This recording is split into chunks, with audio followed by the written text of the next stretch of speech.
Hi all, welcome back to my channel. നോമ്പായിട്ട് ചിക്കനും ബീഫും ഒക്കെ കഴിച്ചു മടുത്തിരിക്കുന്നവർക്ക് പറ്റിയിട്ടുള്ള നല്ലൊരു ടേസ്റ്റി സ്നാക്കിൻ്റെ റെസിപ്പി ആയിട്ടാണ് വന്നിട്ടുള്ളത്. അതും നമ്മുടെ ചെമ്മീൻ വെച്ചിട്ട് റോളാണ് ഇന്ന് കാണിക്കുന്നത്. അപ്പോൾ നമുക്ക് നേരെ റെസിപ്പി എങ്ങനെയാണെന്ന് നോക്കാം. അതിനായിട്ട് ഞാനിപ്പോൾ ഇവിടെ 1/4 കിലോ ചെമ്മീൻ എടുത്തിട്ടുണ്ട്. വലിയ ചെമ്മീൻ ആയതുകൊണ്ട് ഇതുപോലെ ചെറുതായിട്ട് കട്ട് ചെയ്തെടുക്കുന്നുണ്ട്. അപ്പോൾ ചെറിയ ചെമ്മീനാണെങ്കിൽ ഇങ്ങനെ കട്ട് ചെയ്തെടുക്കേണ്ട ആവശ്യമില്ല. ഇനി അതിലേക്ക് 1 ടീസ്പൂൺ മുളക് പൊടി, 1/4 ടീസ്പൂൺ മഞ്ഞൾപ്പൊടി, ആവശ്യത്തിന് ഉപ്പ്, 1 ടീസ്പൂൺ ലെമൺ ജ്യൂസും കൂടി ഒഴിച്ചിട്ട് നന്നായിട്ട് നമുക്ക് മിക്സ് ചെയ്തെടുക്കാം. എന്നിട്ടൊരു 15 മിനിറ്റ് നമുക്ക് മാരിനേറ്റ് ചെയ്തിട്ട് ഒരു സൈഡിലേക്ക് മാറ്റി വെക്കാം. അടുത്തതായിട്ട് നമുക്ക് പാൻ ചൂടാക്കി അതിലേക്ക് ഓയിൽ ഒഴിച്ചു കൊടുക്കാം. ഇത് നമ്മൾ നേരത്തെ മാരിനേറ്റ് ചെയ്ത് വെച്ചിട്ടുണ്ടായിരുന്ന ചെമ്മീൻ അതിലിട്ട് കൊടുക്കാം. ചെമ്മീൻ ഇഷ്ടമില്ലാത്തവരാണെങ്കിൽ ചിക്കനും ബീഫും ഒക്കെ ട്രൈ ചെയ്ത് നോക്കാം. നന്നായി ചൂടായ എണ്ണയിലേക്ക് ചെമ്മീൻ ഇട്ട് കൊടുത്തിട്ടുണ്ട്. എന്നിട്ട് സ്പൂൺ വെച്ചിട്ട് ഒന്ന് എല്ലാം സെപ്പറേറ്റ് ചെയ്ത് കൊടുക്കുക. എന്നിട്ട് മീഡിയം ടു ഹൈ ഫ്ലെയിമിൽ ഇട്ടിട്ട് നമുക്ക് ഈ ചെമ്മീൻ ഫ്രൈ ചെയ്തെടുക്കാം. ഇതിപ്പോൾ ഇവിടെ ഫ്രൈ ആയി വന്നിട്ടുണ്ട്. ഇനി നമുക്കിതൊരു പ്ലേറ്റിലേക്ക് മാറ്റി കൊടുക്കാം.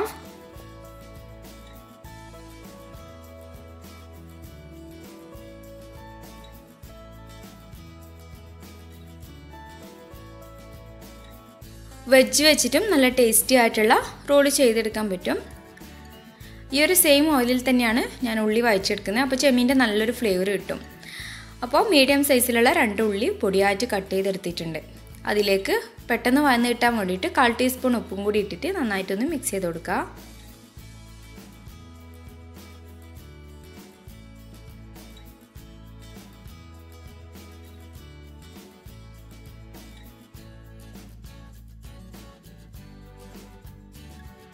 ഉള്ളി പെട്ടെന്ന് വഴന്ന് കിട്ടണമെങ്കിൽ ലോ ഫ്ലെയിമിൽ ഇട്ടിട്ട് ഒന്ന് മൂടി വെച്ചാൽ മതി. ഇപ്പോൾ ഇവിടെ നന്നായി വഴന്ന് വന്നിട്ടുണ്ട്. അതിലേക്ക് 1 ടീസ്പൂൺ ഇഞ്ചി വെളുത്തുള്ളി പേസ്റ്റും 1 പച്ചമുളക് പൊടിയായി കട്ട് ചെയ്തതും കൂടി ഇട്ടിട്ട് നന്നായിട്ട് മിക്സ് ചെയ്ത് കൊടുക്കുക. നിങ്ങളുടെ എരിവിനനുസരിച്ചിട്ട് പച്ചമുളക് ഇട്ട് കൊടുക്കാം. ഞാനിപ്പോൾ ഇവിടെ ചെമ്മീൻ ഫ്രൈ ചെയ്ത ഒരു എരിവൊക്കെ ഉണ്ടാവും. അപ്പോൾ പച്ചമുളക് മാറിക്കഴിഞ്ഞാൽ 1/4 ടീസ്പൂൺ മഞ്ഞൾപ്പൊടിയും 1/2 ടീസ്പൂൺ ഗരം മസാലയും കൂടി ഇട്ടിട്ട് നന്നായിട്ട് മിക്സ് ചെയ്ത് കൊടുക്കുക. ഈ ഒരു ടൈമിൽ വേണമെങ്കിൽ നിങ്ങൾക്ക് കുരുമുളക് പൊടിയും കൂടി ചേർത്ത് കൊടുക്കാം. ഇനി അതിലേക്ക് 1/2 കപ്പ് ക്യാബേജും 1/2 കപ്പ് ക്യാരറ്റും ചെറുതായിട്ട് കട്ട് ചെയ്തതും കൂടി ഇട്ട് കൊടുത്തിട്ട് നന്നായിട്ട് മിക്സ് ചെയ്തെടുക്കാം. അപ്പോൾ ഞാനിപ്പോൾ ഇതങ്ങനെ കുക്ക് ചെയ്തെടുക്കുന്നില്ല. കടിക്കുന്ന രീതിയിലാണ് ക്യാബേജും ക്യാരറ്റും കുക്ക് ചെയ്തെടുത്തിട്ടുള്ളത്. അപ്പോൾ നിങ്ങൾക്ക് വേണമെങ്കിൽ നന്നായിട്ടൊന്ന് ഒരു 15 മിനിറ്റൊക്കെ വെച്ച് കൊടുത്താൽ നല്ലോണം വെന്ത് കിട്ടും. ഇനി അതിലേക്ക് നമ്മൾ നേരത്തെ ഫ്രൈ ചെയ്ത് വെച്ചിട്ടുണ്ടായിരുന്ന ചെമ്മീനും കൂടി ഇട്ട് കൊടുക്കുക. നന്നായിട്ട് മിക്സ് ചെയ്ത് കഴിഞ്ഞാൽ അതിലേക്ക് 1/4 കപ്പ് മല്ലിയില പൊടിയായി കട്ട് ചെയ്തതും 1 തണ്ട് കറിവേപ്പില ചെറുതായിട്ട് കട്ട് ചെയ്തതും കൂടി ഇട്ട് കൊടുത്താൽ നമ്മുടെ ഫില്ലിങ് റെഡിയായി. ഇനി അടുത്തതായിട്ട് നമുക്ക് ദോശ ചുട്ടെടുക്കാനുള്ള മാവ് തയ്യാറാക്കിയെടുക്കണം. അതിനായിട്ട് ഒരു മിക്സിയുടെ ജാറിലേക്ക് 1 മുട്ട പൊട്ടിച്ചു വയ്ക്കുക. 1/2 കപ്പ് മൈദയും കൂടി ഇട്ട് കൊടുത്തിട്ടുണ്ട്. ഇനി നമുക്ക് ഇതിലേക്ക് ആവശ്യത്തിനുള്ള ഉപ്പും കൂടി ഇട്ട് കൊടുക്കാം. ഞാനിപ്പോൾ ഇവിടെ 1/2 ടീസ്പൂൺ ഉപ്പ് ഇട്ട് കൊടുത്തിട്ടുണ്ട്. അപ്പോൾ നമ്മുടെ ഫില്ലിങ്ങിനൊക്കെ ഉപ്പുണ്ടാവും. അപ്പോൾ നോക്കിയിട്ട് ഇട്ട് കൊടുക്കുക. ഇനി കുറച്ചായി വെള്ളം ഒഴിച്ചിട്ട് നമ്മുടെ ബാറ്റർ അടിച്ചെടുക്കാം. അപ്പോൾ മിക്സിയിൽ ഇങ്ങനെ അടിച്ചെടുക്കണമെന്നില്ല. ഒരു ബൗളിലേക്ക് ഇട്ട് കൊടുത്തിട്ട് സ്പൂൺ വെച്ച് മിക്സ് ചെയ്തെടുത്താലും മതി. അപ്പോൾ അധികം കട്ടിയാവാനും പാടില്ല, എന്നാൽ നന്നായി ലൂസ് ആവാനും പാടില്ല ബാറ്റർ. ഇനി നമുക്കൊരു പാൻ ചൂടാക്കിയിട്ട് ഫില്ലിങ് വെച്ച് കൊടുത്തിട്ട് ഇത് ഓരോന്നോരോന്നായിട്ട് ചുട്ടെടുക്കാം. നന്നായി ചൂടായ പാനിലേക്ക് 1 സ്പൂണ് ബാറ്റർ ഒഴിച്ച് കൊടുത്തിട്ട് ഇതുപോലെ ചുറ്റിച്ചെടുക്കുക. നമ്മൾ നെയ് റോസ്റ്റൊക്കെ ഉണ്ടാക്കുന്ന ആ ഒരു നല്ല നേർങ്ങനെ വേണം ചുട്ടെടുക്കാനായിട്ട്. അപ്പോൾ നമ്മളിത് ദോശ ഫില്ല് ചെയ്ത് കൊടുക്കുന്ന സമയത്ത് നമ്മുടെ പ്ലേറ്റിനും നമ്മുടെ ദോശ പാനിൽ നിന്ന് എടുക്കുന്ന ആ ഒരു സ്പൂണിനും നെയ്യ് തടവി കൊടുക്കണം. അല്ലെങ്കിൽ അടിയിൽ പിടിച്ചു പോകും. ഇനി ഒരു സൈഡിലായിട്ട് ഫില്ലിങ് വെച്ച് കൊടുക്കുക. 1/2 സ്പൂണ് ഫില്ലിങ് വെച്ച് കൊടുത്തിട്ടുണ്ട്. അപ്പോൾ നമ്മൾ റോളിൻ്റെ 2 സൈഡും ഫസ്റ്റ് ഇതുപോലെ മടക്കി വെച്ച് കൊടുക്കുക. എന്നിട്ട് ഈ ഒരു സൈഡിൽ നിന്ന് മടക്കിയിട്ട് റോൾ ചെയ്തെടുക്കുക. അപ്പോൾ നമ്മൾ റോൾ എടുക്കുമ്പോൾ ആ ലാസ്റ്റ് ഒരു സൈഡിൽ നമുക്ക് വേണമെങ്കിൽ മൈദ വെച്ചിട്ടുള്ള ഗമ്മ് വേണേൽ ഒട്ടിച്ചു കൊടുക്കാം. എന്നാൽ നല്ല പെർഫെക്റ്റായിട്ട് ഒട്ടിയിട്ട് കിട്ടും.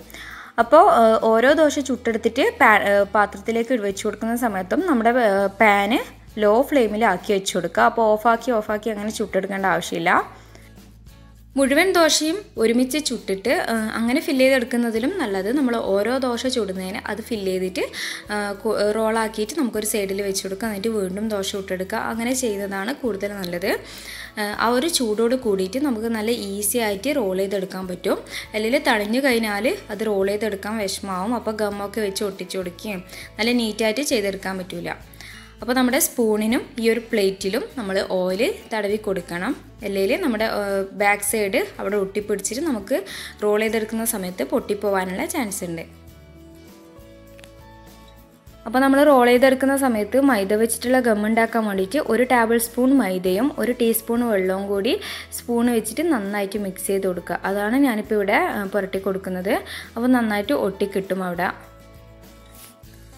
അപ്പോൾ ഈ ഒരു മാവ് ഉണ്ടാക്കിയിട്ട് നമ്മൾ ഈ ഒരു ദോശ ചുട്ടെടുത്തിട്ട് ചെയ്തെടുക്കുന്നതിന് പകരമായിട്ട് നമുക്ക് ബ്രെഡ് വെച്ചിട്ടും പിന്നെ നമ്മുടെ മൈദ പരത്തിയിട്ടും ഒക്കെ ചെയ്തെടുക്കാൻ പറ്റും. അപ്പോൾ അതിലും ടേസ്റ്റ് നമ്മൾ ഈ ഒരു ദോശ വെച്ചിട്ട് ചെയ്തെടുക്കുന്ന റോള് തന്നെയാണ്.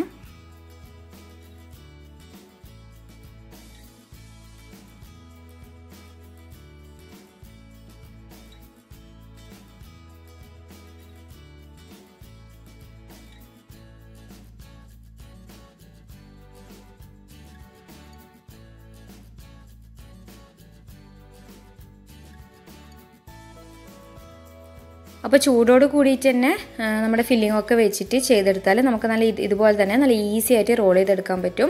അപ്പോൾ ഞാനിപ്പോൾ ഇവിടെ മുഴുവനും റോൾ ചെയ്തെടുത്തിട്ടുണ്ട്. ഇനി നമുക്കിത് കോട്ട് ചെയ്തെടുക്കാം, ബ്രെഡ് ക്രംസിൽ കോട്ട് ചെയ്തെടുക്കാം. അപ്പോൾ മുട്ടയ്ക്ക് പകരമായിട്ട് ഞാനിപ്പോൾ ഇവിടെ കോൺഫ്ലോറിൻ്റെ മിക്സാണ് തയ്യാറാക്കുന്നത്. അതിനായിട്ട് 1 ടേബിൾ സ്പൂൺ കോൺഫ്ലോറും 1 ടേബിൾ സ്പൂൺ മൈദയും ഇത്തിരി ഉപ്പും കൂടി ഇട്ടിട്ട് വെള്ളം ഒഴിച്ചിട്ട് നല്ലൊരു ബാറ്റർ തയ്യാറാക്കുക. നല്ല ലൂസ് ആയിട്ടുള്ള ഇതുപോലൊരു മിക്സ് തയ്യാറാക്കാം. അപ്പോൾ ഞാൻ ഒരാഴ്ച മുന്നേ ഒരു വീഡിയോ ഇട്ടിട്ടുണ്ടായിരുന്നു ബ്രെഡ് ക്രംസിൻ്റെ. അപ്പോൾ ആ ഒരു ബ്രെഡ് ക്രംസ് ആണിത്. ഫ്രിഡ്ജിൽ സ്റ്റോർ ചെയ്ത് വെച്ചിട്ടുണ്ടായിരുന്നു. അപ്പോൾ നല്ല റസ്ക് പോലെ ആയിട്ടുണ്ട്, നല്ല ക്രിസ്പി ആയിട്ട് കിട്ടിയിട്ടുണ്ട്. അപ്പോൾ ഇതുപോലെ ചൂടാക്കി വെച്ചാൽ ഫ്രിഡ്ജിൽ ഒരുപാട് കാലം നമുക്ക് സ്റ്റോർ ചെയ്ത് വെക്കാൻ പറ്റും. അപ്പോൾ ആദ്യം കോൺഫ്ലോറിൻ്റെ മിക്സിൽ ഒന്ന് മുക്കിയെടുത്തിട്ട് ബ്രെഡ് ക്രംസിൽ കോട്ട് ചെയ്തെടുക്കുക. എല്ലാ സൈഡിലും നന്നായിട്ടൊന്ന് കോട്ട് ചെയ്തെടുക്കുക. അപ്പോൾ ഇതുപോലെ എല്ലാം കോട്ട് ചെയ്തെടുക്കുക. കോൺഫ്ലോറിൻ്റെ മിക്സിലും ബ്രെഡ് ക്രംസിലൊക്കെ കോട്ട് ചെയ്തിട്ട് എല്ലാം ഒരുമിച്ച് ചെയ്തെടുക്കുക. അപ്പോൾ ഈ ഒരു റോള് നമുക്കൊരു 1 വീക്കൊക്കെ ഫ്രിഡ്ജിൽ സ്റ്റോർ ചെയ്യാൻ പറ്റിയിട്ടുള്ളൊരു സ്നാക്കാണ്. ഇത് ഫ്രൈ ചെയ്യാനായിട്ട് ഒരു കടായി ചൂടാക്കിയിട്ടുണ്ട്. അതിൽ ഓയിൽ ഒഴിച്ചിട്ട് നമുക്കിതിൽ ഇട്ട് കൊടുത്തിട്ട് ഫ്രൈ ചെയ്തെടുക്കാം. ഒരു സൈഡ് ഗോൾഡൻ ബ്രൗൺ കളർ ആയാൽ മറിച്ചിട്ട് കൊടുത്തിട്ട് 2 സൈഡും കുക്ക് ചെയ്തെടുക്കുക. അപ്പോൾ ഇതിലെ പുറത്തുള്ള ആ ഒരു ബ്രെഡ് ക്രംസിന് ബ്രൗൺ കളറായി കിട്ടേണ്ട ആവശ്യമേ ഉള്ളൂ. ഉള്ളിലുള്ള ഫില്ലിംഗ് ഒക്കെ കുക്കായി കിട്ടിയതാണ്. അപ്പോൾ മീഡിയം ടു ഹൈ ഫ്ലെയിമിൽ ഇട്ടിട്ട് കുക്ക് ചെയ്തെടുക്കുക. ഹൈ ഫ്ലെയിമിലിടുമ്പോൾ ശ്രദ്ധിക്കുക, പെട്ടെന്ന് കരിഞ്ഞു പോകാനുള്ള ചാൻസ് ഉണ്ട്. അപ്പോൾ നോക്കിയിട്ട് ഫ്രൈ ചെയ്തെടുക്കുക.